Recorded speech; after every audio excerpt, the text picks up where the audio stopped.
And welcome back to Area DMG. I am your host, Will Wesley, the Mile High Mouth. And today, we're going to talk about GamerGate. No, we did not go off the pony deep end. We're kind of poking fun at one of the larger voices in this particular, quote, scandal, end quote. So, what we're going to be doing now is we're going to have a series of slides which will show up for about 3 seconds each. And if you want to read through them, which you should, go ahead and pause the video at those points, read through the slide, commit it to memory, and then hit unpause. Got it? So there you go. We're going to talk about GamerGate. And we're going to do it the way that the rest of the internet does. Well, playing video games that have nothing to do with what you're talking about. Yay! Oh yeah. So, stick around everybody. Bro fist, chain chomp yomp, folks. Yes.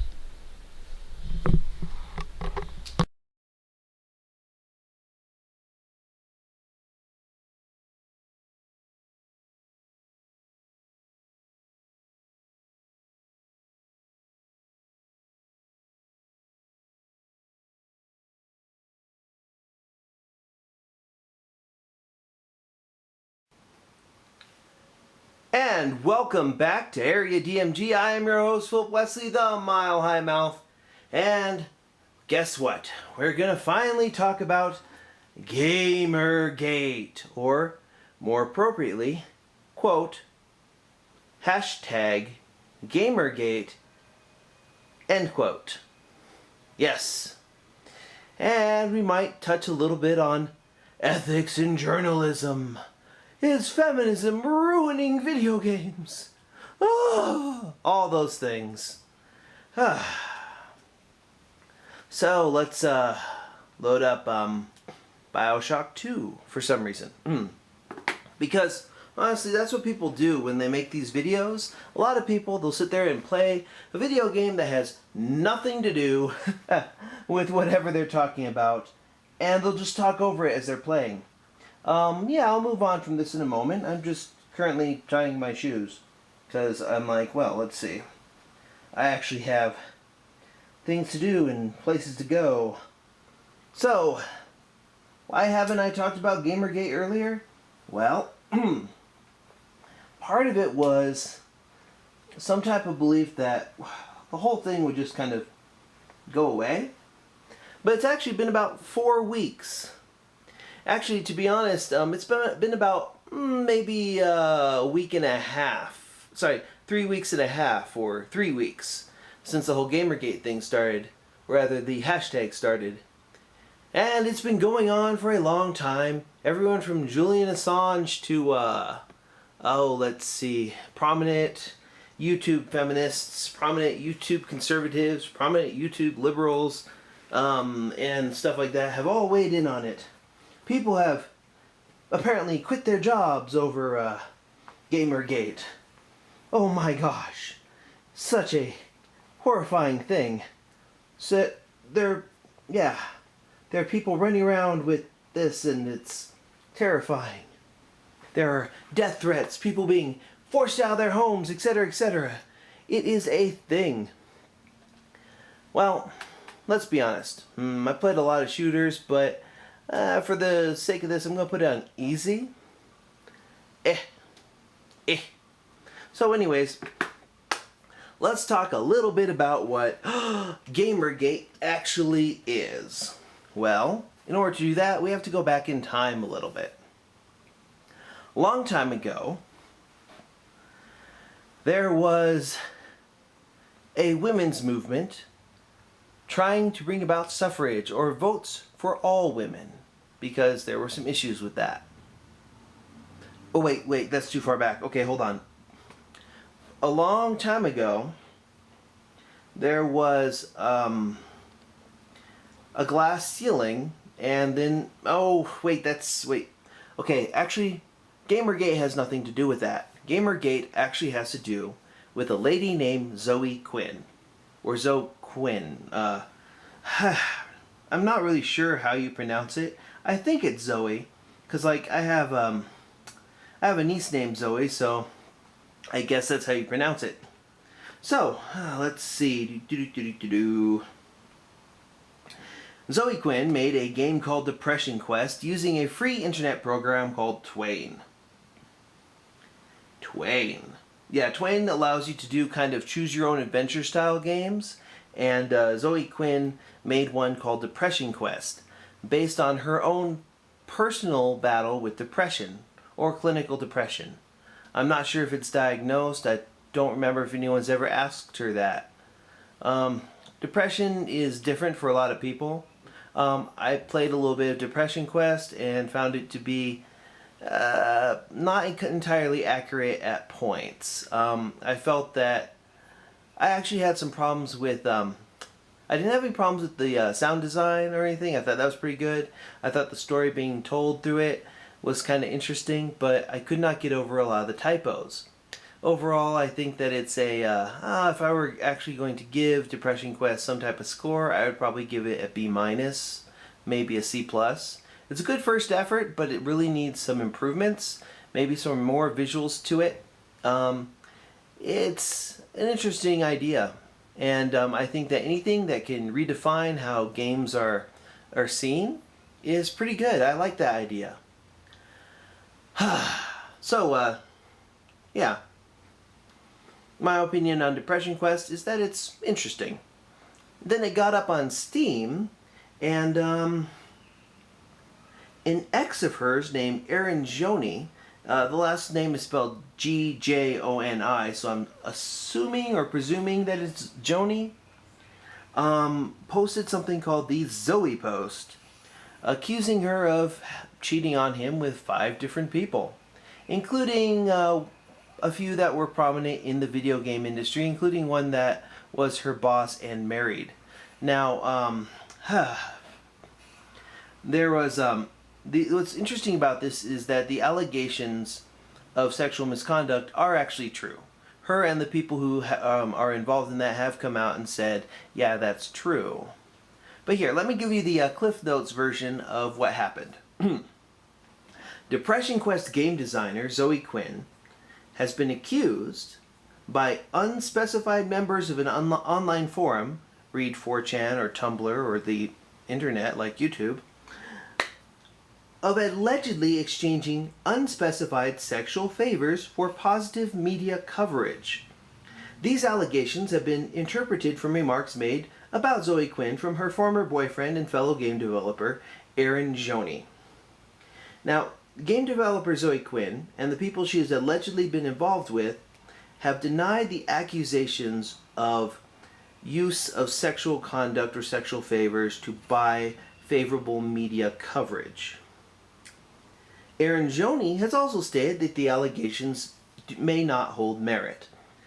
Some of the news outlets that were affected by this clarified their standards or wrote articles about this. After these allegations came out, actually, there was a video put out there by a guy named Mundane Matt, and then there was a DMCA takedown on that, initiated by Zoe Quinn. There's another guy named Internet Aristocrat who made some videos talking about the, quote, Quinspiracy, end quote, and what he refers to as the Five Guys Burgers and Fries scandal after the food chain, which, by the way, has really great fries, but their burgers aren't really that good. I'm sorry, Five Guys is not In-N-Out. Five Guys is sometimes, well, I guess it's the one that around here is just kind of bad. Oh well. Anyways, there were people who oh yes, fallen is Babylon.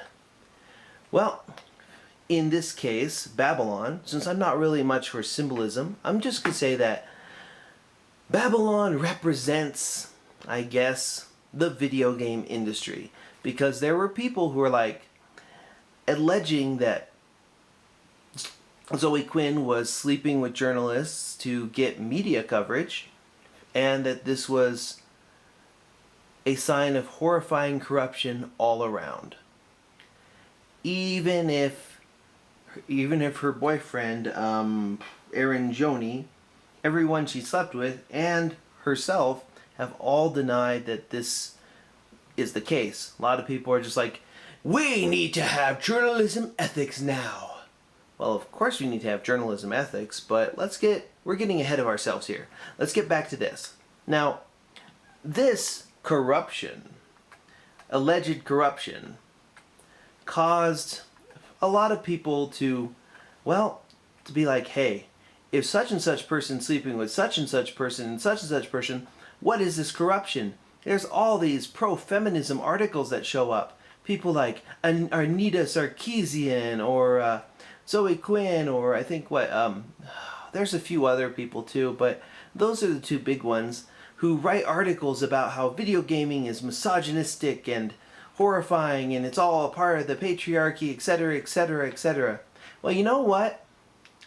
Video games are an art form. I mean, look at this. Look at this coral. This is awesome looking. Look at this. This is art. This is kind of beautiful in a weird and gorgeous way. Video games, if we are to accept them as an art form, we also have to accept them, as something that can be criticized. One thing that's interesting about art is you can criticize it, and you should. All art, books, movies, paintings, video games, all art can be criticized. And there are people who don't like people criticizing it, so they send out death threats, and the people who may receive 1 or 2 death threats, which could be anywhere from kill yourself on a YouTube comment, or people actually calling their homes, which is ridiculous. And then here's what happens. You have people who say controversial things, and they make 1 or 2 people on the internet mad. Like really, really mad. And those one or two people on the internet act stupidly. And then people go, well, 1 or 2 people on the internet acted stupidly. It's the entirety of the internet.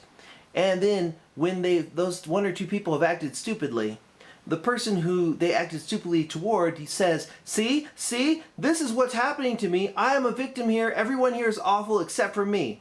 And then the people who are like, no, I didn't do that to you. That's something else. You must be lying about it, or you're just using it to victim shame us, etc., etc. And all that happens at that point is you just keep going round and round in circles and circles, and it never freaking ends, okay?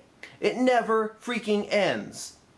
And that's because, 1, don't send people death threats because they have an opinion that you don't like. That is an asshole thing to do.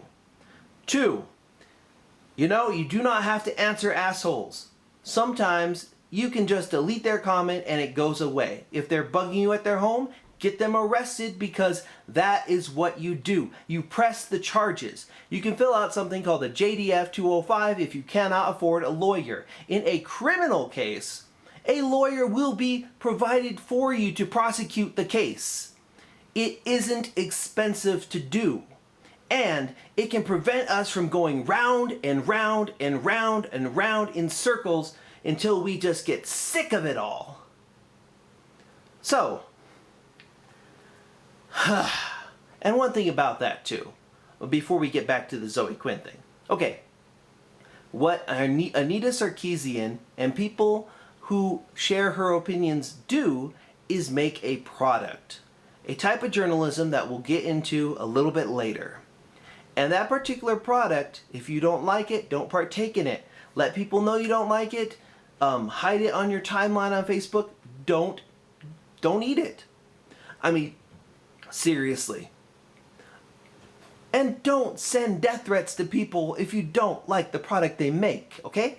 That's like sending dead rats to the people who make Oreo cookies because you didn't like their double stuffed pumpkin spice latte cookie. Okay? Which I haven't tasted that yet, but I'm pretty sure it might be delicious. So, if it's not delicious, I'm not going to send dead rats to anybody, because that means you have some horrible problem. And at that point, the problem isn't with Anita Sarkeesian or with those Oreos, it's with you. And you should get over it. or find some other way to occupy your time. Like, say, if you believe that her points are invalid, make videos telling people you think her points are invalid. Let's have that open discussion instead of going around it. Okay, I'm not going to go around in circles again, don't worry.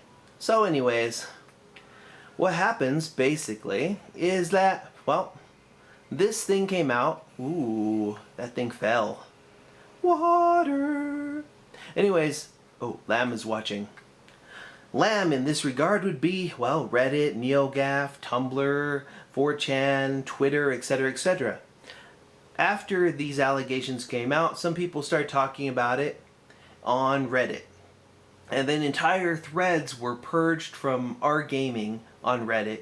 Remember, Reddit, I don't think Reddit can really take the moral high ground on this at all either, because Reddit for the longest time had r/jailbait.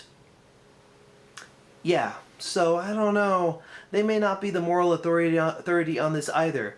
But then they started, deleting stuff up there, and people are like, censorship! Our First Amendment rights are being violated! Oh! The Lamb is watching, Big Brother is watching, oh, it's a horrible thing! Oh!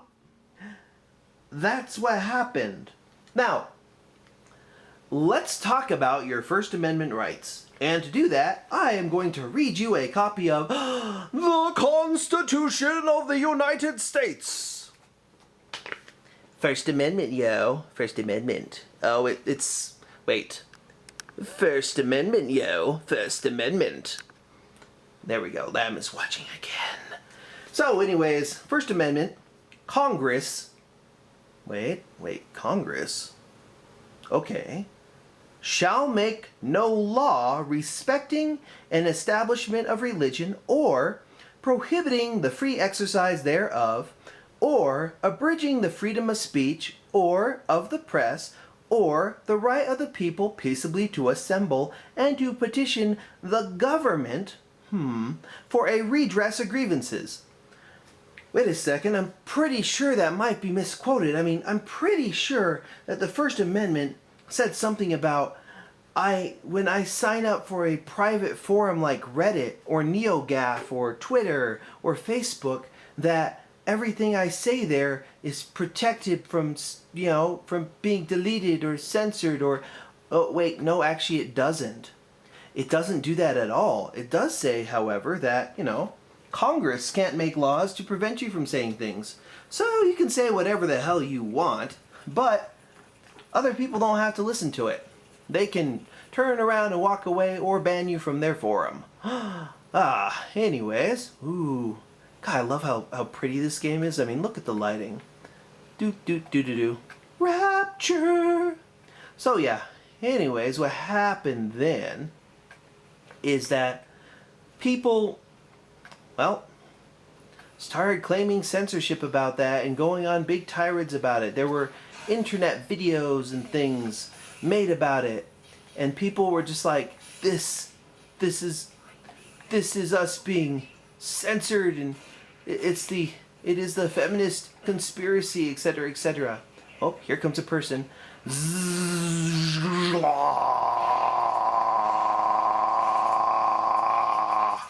Yep, we're out of fuel. But yeah, people were like, video games are doomed.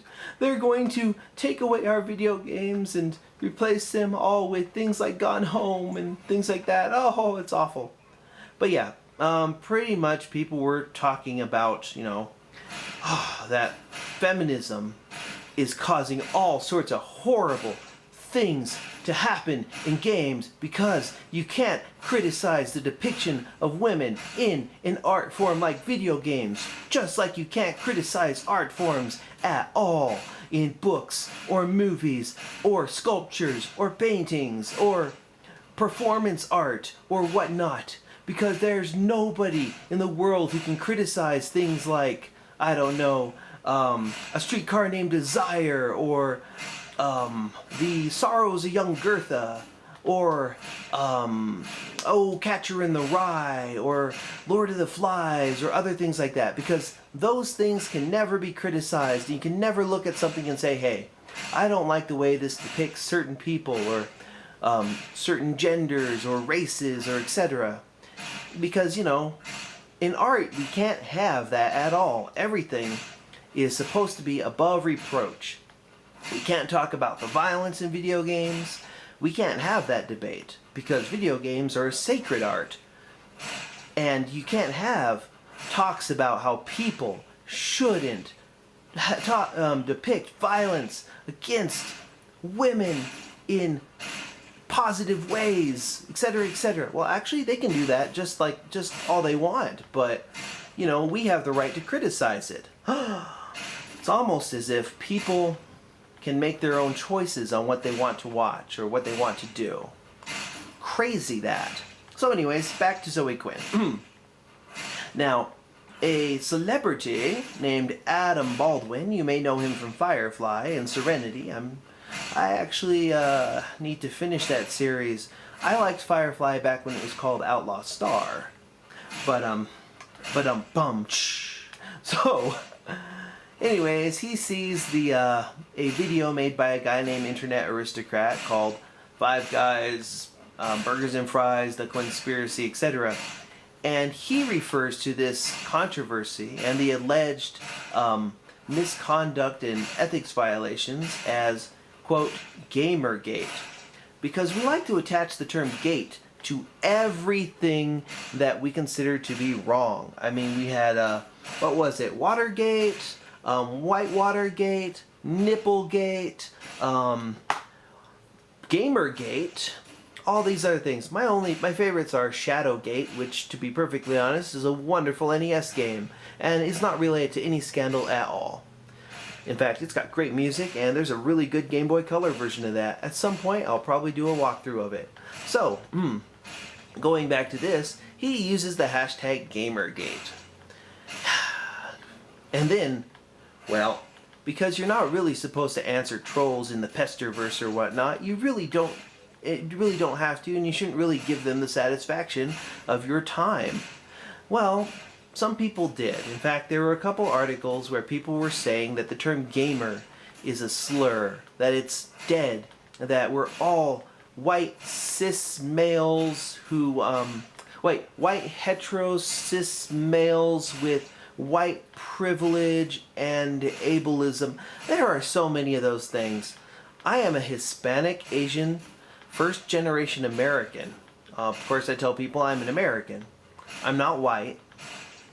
And I am heterosexual or cisgendered or whatever they call it. Personally, I don't really care about those. I'm myself. I am Philip, the Mile High Mouth. And honestly, don't call me any of those things. Just call me by my name, okay? That's all I want you to do. My preferred pronoun is me. Just call me me. Just call me by my name, okay? I'd appreciate that. That is a whole other conversation and has nothing to do with, well, actually it kind of does, because we're talking about labels. And people were saying that the gamer label is corrupted and it's all horrible people who are violent towards women and all this awful stuff. And they all just love violence and they're misogynists all day long, right? Just misogyny. Kind of the tune of that song from Meet the Feebles. You know, the sodomy, it's a part of me. Kind of misogyny, or in some cases, misandry. Yeah. So a lot of people decide, hey, we're going to take the GamerGate tag that Adam Baldwin used and attach it to asking for people to not label gamers as something horrible and to be more transparent about donations or connections to the people that they cover. Because it was also discovered that a lot of the people involved with defending Zoe Quinn also donated to her Patreon. Patreon is a type of site where you can go and you get money sent to you every month from people who want to support you in making games or videos or cosplay or whatnot. And it's a cool way for people to become angel investors, or in some cases a little bit of venture capitalism. It is free source venture capitalism. And there is nothing wrong with that. There's nothing wrong with donating to that. But if you're covering a game or something, or you've got a personal connection to someone, and you feel that it might be a conflict of interest, you should recuse yourself from certain articles, or at least let people know. In fact, there was this big talk about ethics in gaming, etc. Oh, one other thing that came around was the hashtag #NotYourShield, which was people who were gay, or black, or Asian, or Hispanic, etc., etc., saying, wait, can I say gay, or is it are we supposed to say queer now? I've never really been comfortable with that because it was a slur during the 80s and 90s, and I think people use it nowadays in a positive light. I really can't keep track with that. But yeah, I know. Words change so frequently these days that it's hard to keep track with what you're allowed to say. I do know I'm supposed to say dwarf instead of the other word that starts with an M, like midget, because there are people who get offended by the M word. And to be perfectly honest, it's not even medically accurate. Dwarfism is the name of that particular condition. So dwarf is the proper term. However, you should just call them by their names. Because frankly, people have names. Learn a person's name, call them by their name. I know, right? Weird concept.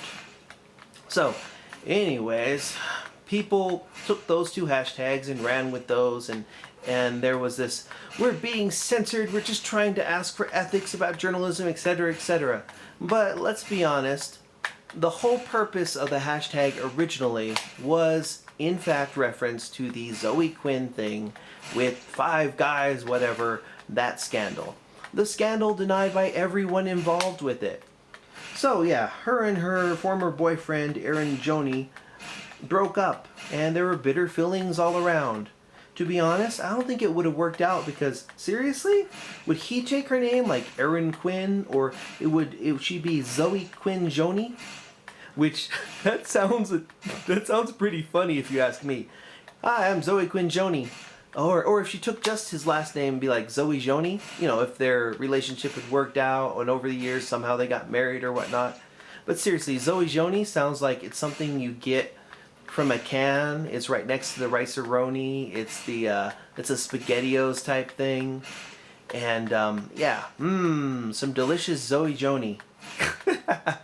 It sounds like a food, a pasta, a delicious pasta. So maybe it's a good thing that didn't work out. Also, if everything he's saying is true, which apparently a lot of it was, those two have problems that are not our business. The thing that makes this our business was when there was allegations of misconduct with game journalists, and since those are not true and have been denied, and statements have been put out, and people have clarified and added codes of ethics to their websites, I guess that's actually, we can, there's really no point in carrying that on. And GamerGate really didn't start with that. It started with, you know, pushing for ethics in journalism. It was a way of, well, shaming the Zoe post. All around the shame Zoe post, the monkey chased the weasel. Yeah, got it? That's pretty much what it was for, and that's, people have just kind of requisitioned it or acquired it to use for something else. I don't really like the hashtag. I think sending hashtags and stuff is just kind of, you know, it's like Twitter activism. I don't really feel it's as effective as it could be. Twitter is good for getting words and messages out, or getting people together or organized. However, it's not a type of action in itself. It's a way to lead to action, but it's not an action in itself. If you really want to go ahead and improve game journalism, instead of beating up on Zoe Quinn or Anita Sarkeesian or all these different websites that were involved in the initial little scandal, you need to actually go to the source. Instead of beating a dead horse, or in this case a dead thuggish splicer, we need to go find a live one. Well, actually this is a leadhead splicer, it's still dead. we're just going to beat on it for a little while. So, let's talk about actual game journalism. If you looked at my slides, I had a thing called the colors of journalism. Those colors of journalism, to refresh your memory, are red journalism, which is basically propaganda. Think Baghdad Bob from the first Gulf War or so. You know, well, the U.S. troops are not here in Baghdad at all, and they'd be like right behind him, pretty much. And then you have blue journalism, which is journalism that uses sex for sensationalism, to sell paper, you know, something above the fold of the paper with headlines that are salacious and tantalizing. It's the use of sex to sell, not just pornography or like sexy sex stuff like, oh, such and such person sleeping with someone else. No, you can also use gender politics or sexual politics as part of that. It's the, wow, you won't believe these 25 games that are horrible toward women. Or you won't believe the way men are oppressed these days. That type of thing. That's blue journalism. It's using sex and sex-related subjects to promote a sensationalist paper. Essentially, it's a sensationalist product. And then there's yellow journalism, which uses fear and xenophobia and all these other things to push newspaper sales. Now, red journalism is a state-sponsored project, or a government-sponsored project, or a lobbyist-sponsored project. Blue and yellow journalism are a product which is intended to, sometimes it's intended to back up people's confirmation bias or bring about bubbles. People are like, hey, such and such thing is horrible. Oh my god, we're doomed, doom!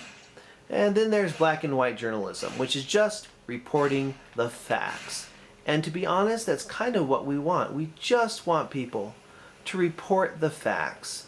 Like, let us know what's going on. You don't have to approach everything with an agenda, as well as you shouldn't.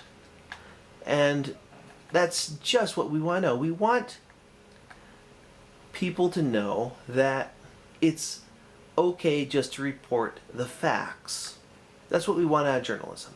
And then if people are possibly breaking standards, we want to know about that too.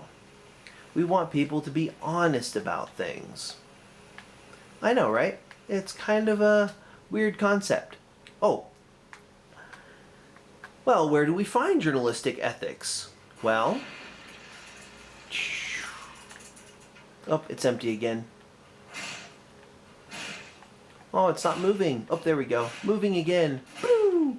So, where do we find journalistic ethics? Well, websites can talk about them or put them up on their website, so people can see them, and tell people pretty much what you're about and how you go forward with providing your news. There are actually a lot of different code of ethics that people can follow. I myself am part of a union called the RTDNA. The RTDNA publishes their own code of ethics. There's also the Society of Professional Journalists, which also has their own code of ethics. I'm going to read off the RTDNA code of ethics because, quite frankly, this one's pretty simple. I'm just going to give you a overview of it because I don't want to make the video too long. And I just want you to get an idea of where you can go for more information. Because honestly, let's see, ethics is something that we should have in journalism. We should definitely have journalism ethics. We should talk about things fairly. So, what is the RTDNA Code of Ethics? Radio, Television, Digital News Association Code of Ethics. Here's the preamble. Professional electronic journalists should operate as trustees of the public, seek the truth, report it fairly, and with integrity and independence, and stand accountable for their actions. There's several different subjects. In fact, there's 6 different subjects. Public trust. Professional electronic journalists should recognize that their first obligation is to the public. Okay, pretty simple. Fairness. Professional electronic journalists should present the news fairly and impartially, placing primary value on significance and relevance. In other words, you say both sides about this. And in this particular issue, you have one side sending death threats, the other side sending hate messages and mocking them and goading them on. And at the end of the day, it's both sides here that have caused this thing to go round, round, baby, right round, like a record player, right round, baby, right round. And it gets annoying. One of them has to stop and be the bigger people, okay? I know it's not really brave to jump into the fray. It's brave to walk away. You can turn around and walk away and live to fight another day or whatnot. Anyways, independence. Professional electronic journalists should defend the independence of all journalists from those seeking influence or control over news content. This is advertisers, social justice groups, social lobbying groups, conservative groups, liberal groups, government factions, etc., etc. You don't want journalism to slip into red journalism, which is just propaganda. Truth. Professional electronic journalists should pursue truth aggressively and present the news accurately, in context, and as completely as possible. That's why I don't think that the original story is really a story. Now, everyone was asked about it, the allegations were denied, and some of the outlets said they would investigate into it, and there's no lawsuits or anything, so at this point there really isn't a story with Gamergate. People are just kind of using that hashtag to mean whatever they want it to at this point.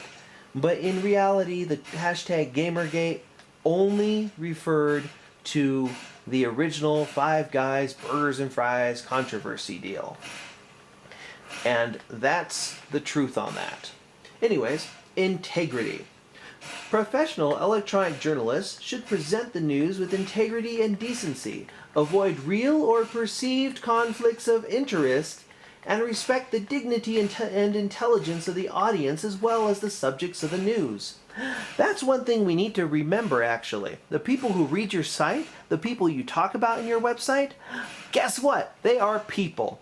And people should be treated with a modicum of respect. You may not like Anita Sarkeesian and what she says, but Anita Sarkeesian is a person. She has personhood. And she should be treated with some sort of dignity.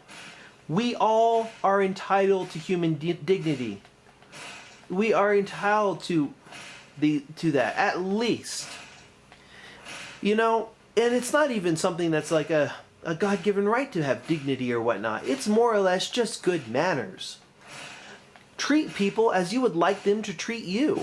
Well, actually, to be honest, I don't want somebody to come by and hit me multiple times with a horrible drill. That would be kind of awful, and I really don't want that. But so please don't treat me the way that I'm treating this corpse. Yeah. Oh, this thing. Oh, I love how there's damage stuff for that. So yeah, but yeah, golden rule: love others as you treat others as you want to be treated. Just be nice to people, okay? Don't be a dick on the internet. I know it's pretty tricky because, you know, anonymity, being anonymous can allow you to be a dick. But you don't have to be. Be the bigger person in this. Don't be a dick. And then the last thing on this is accountability. Professional electronic journalists should recognize that they are accountable for their actions to the public, the profession, and themselves. You kind of have to, if you're a journalist, you have to wake up and look in the mirror every single day and say, hey, did I report a story or was I the story? Did I make the news, be the news, or report the news? And if at any point you say, well, I didn't report the news, then you need to stop that. You need to reevaluate what you're doing, okay? But of course, there's more into this. There's actually some pretty good and things that go in there. For example, clearly in integrity, it's clearly label opinion and commentary. What you're watching here is commentary. What you're listening to here is commentary. I gave a basic overview of some of the facts, and then I'm just commenting on it. Is this my opinion? My opinion is that I don't think the GamerGate hashtag means what people think it means, and they should probably pick a new hashtag.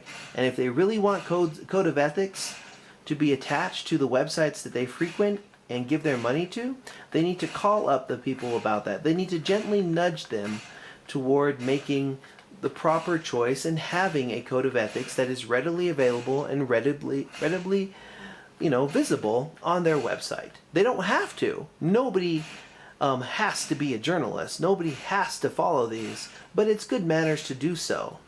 You know what I'm saying? Just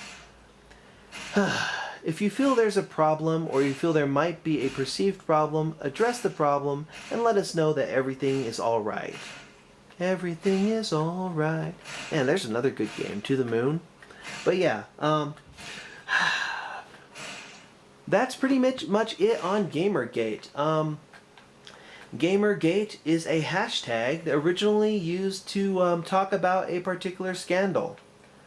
And at the end of the day, it was just about that scandal. People took it to mean other things, and that's not correct. You're going to need another hashtag for those. I think a lot of people were just kind of riding on the fact that Adam Baldwin has a ton of Twitter subscribers, and they were just kind of using it for that. I mean, the sentiment of wanting journalists to be more about journalism to be more about integrity, or being more fair, is cool. That's a good idea, and we should press other journalists to be more fair, to be more ethical.